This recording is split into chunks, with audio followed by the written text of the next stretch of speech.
The last person she texted before she disappeared. Wasn't her boyfriend. Wasn't her family. Wasn't even someone she talked to every day. It was someone she hadn't spoken to in 2 years. On the outside, her life looked stable. She had a decent job, a small apartment, and people around her who believed she was doing fine. She replied messages. She showed up to work. She smiled when people expected her to smile. But there's a version of loneliness that doesn't look like sadness. It looks like someone who is functioning perfectly. She was in a relationship. Not a bad one. Not a perfect one either. They talked every day, but rarely about anything real. Conversations became routine. Have you eaten? How was work? Sleep early.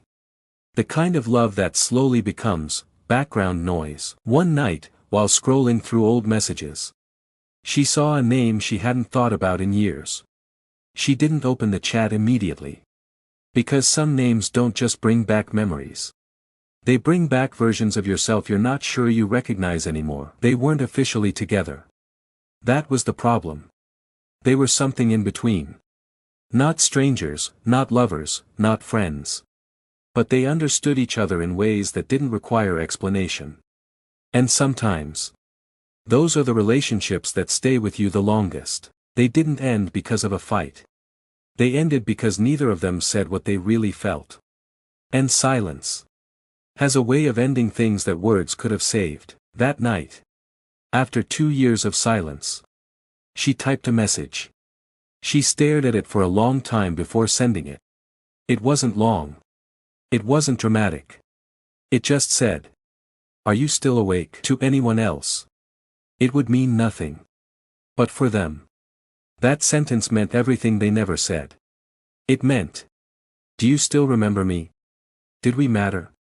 What would have happened if we tried?" The reply came faster than she expected. Just 2 words. "I am." And for the first time in a long time, she smiled without forcing it. That was the last message she sent. The next morning, her phone was off. She didn't go to work. She didn't answer calls. By evening, people started to worry. By night, she was reported missing. When they checked her phone records, they saw the last person she contacted. The number belonged to someone who had changed his number months ago. And the old number had been inactive ever since. When he saw the missed call notification from an unknown number, he almost ignored it. He had changed his number months ago and had moved on with his life. New job. New city. New people. But something told him to call back. He didn't know why. Until he heard her name. The voice on the phone told him she was missing. At first, he thought it was a mistake. They hadn't spoken in 2 years. Why would he be the last person she contacted? Then the officer asked him one question. "Do you know why she would text you that night?" And for the first time in a long time, he didn't have an answer. They were never officially together. That was always their story. Right person. Wrong time. When she was ready, he was struggling. When he was ready, she was dating someone else. So they became something in between. Almost lovers, almost strangers, almost everything. People thought they stopped talking because they lost feelings. That wasn't the truth. The truth was more complicated. They stopped talking because one day, she asked him a question. "What are we?" And he didn't know how to answer. The last time they saw each other, it rained. She talked more than usual that day. She laughed more than usual too. And before she left, she said something strange. "If we don't talk again after today, I hope you live a good life." He thought she was joking. He didn't know that was her way of saying goodbye. He kept thinking about the message she sent that night. "Are you still awake?" That wasn't a random message. That was the kind of message people send when they are scared. They are lonely. They are about to change their life. Or they are about to disappear. A few days later, they found her car parked near the sea. Nothing looked like a struggle. Nothing looked like a crime. Just an empty car. And her phone inside it. When they checked her phone, they found many unsent messages.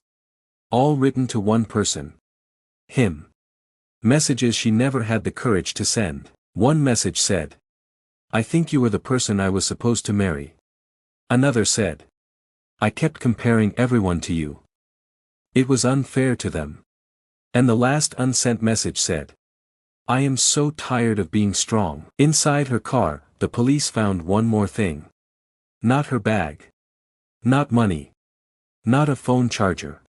A letter.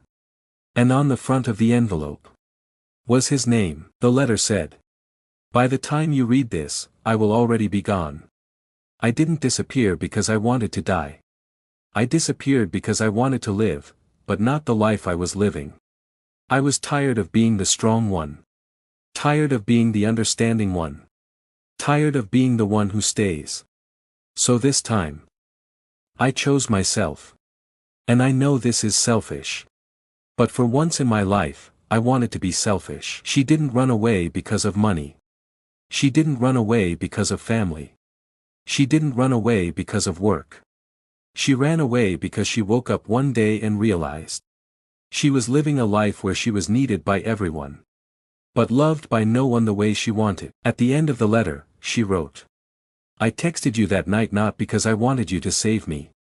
I texted you because you were the only person who ever saw me. Not the strong version of me, but the real me. And I wanted to talk to the one person who knew me before I became someone else." At the very bottom of the letter, she wrote one last line. "If we met again in another life, when we are both ready, do you think we would have worked?" Then he remembered something. The night she texted, he did reply. But not from his old number. He had seen her message through his laptop. Her message had synced to an old messaging app they used years ago. And that was why the message was marked as delivered. Even though the number was no longer active. He opened the old chat again. And read what he had replied that night. He had written, "I am awake. I think I have always been awake when it comes to you." He kept reading the letter again and again. And then he realized something that would stay with him for the rest of his life. She didn't disappear because she didn't love him. She disappeared because loving him was the only thing in her life. That made her want a different life. And she was afraid that if she saw him again, she would choose him and abandon the life she had built.